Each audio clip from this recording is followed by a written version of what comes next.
saya Nikita Tintan A, NIM D1A11738, Agribisnis kelas C.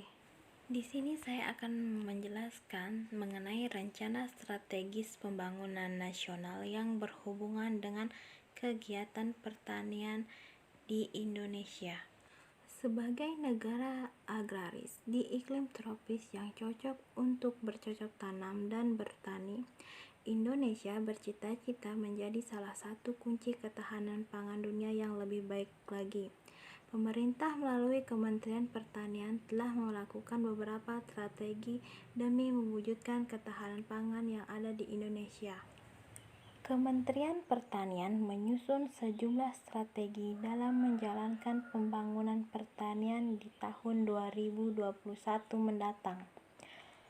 Strategi itu fokus pada memperkuat ketahanan pangan dan meningkatkan daya saing pertanian di pasaran global. Selanjutnya, kementerian juga akan memfokuskan kinerjanya pada pengembangan sumber daya pertanian yang ada serta menjamin ketersediaan sarana dan prasarana produksi pertanian Indonesia. Fungsi Renstrat, Dinas Pertanian, Pertanaman Pangan dan Hortikultura dalam pembangunan di bidang pertanian adalah sebagai instrumen untuk memberikan arah dan acuan guna meningkatkan kinerja pembangunan di bidang pertanian, tanaman pangan, dan hortikultura.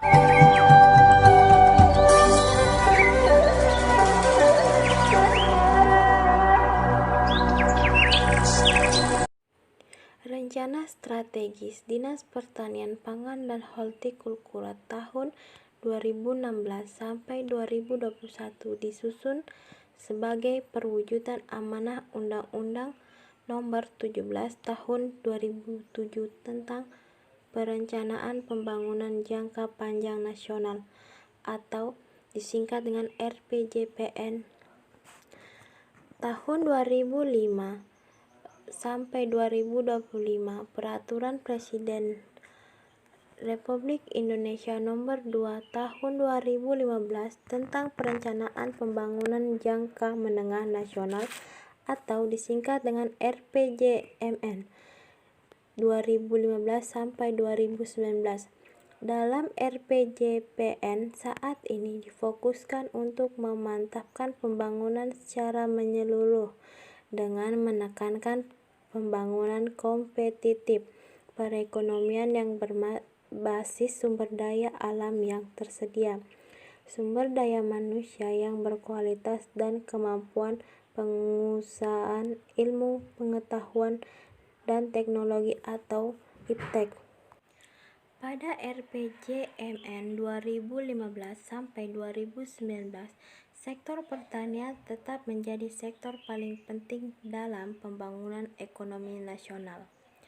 Peran strategi sektor pertanian tersebut digambarkan dalam kontribusi sektor pertanian dalam penyediaan bahan pangan dan bahan baku industri, penyumbang PDB, penghasil devisa negara, penyerapan tenaga kerja, sumber utama pendapatan rumah tangga pedesaan, penyediaan bahan pakan dan bioenergi, serta berperan dalam upaya penurunan emisi gas rumah kaca. Rencana strategis Kementerian Pertanian dengan arah kebijakan pemantapan kedaulatan pangan, maka Kementerian Pertanian menyusun dan melaksanakan 4 kebijakan membangun pertanian, antara lain yaitu 1. Melakukan upaya percepatan peningkatan produksi melalui pemanfaatan secara optimal sumber daya pertanian. Kedua, melaksanakan koordinasi kebijakan di bidang peningkatan diversifikasi pangan dan pemanfaatan ketahanan pangan. 3. Membangun dengan pendekatan kawasan pengarus utamaan gender dan menjalin kerjasama internasional. 4. Memperkuat faktor pendukung kesuksesan pembangunan pertanian. Baik, mungkin hanya itu saja yang dapat saya jelaskan di video kali ini. Lebih dan kurangnya mohon dimaafkan. Terima kasih.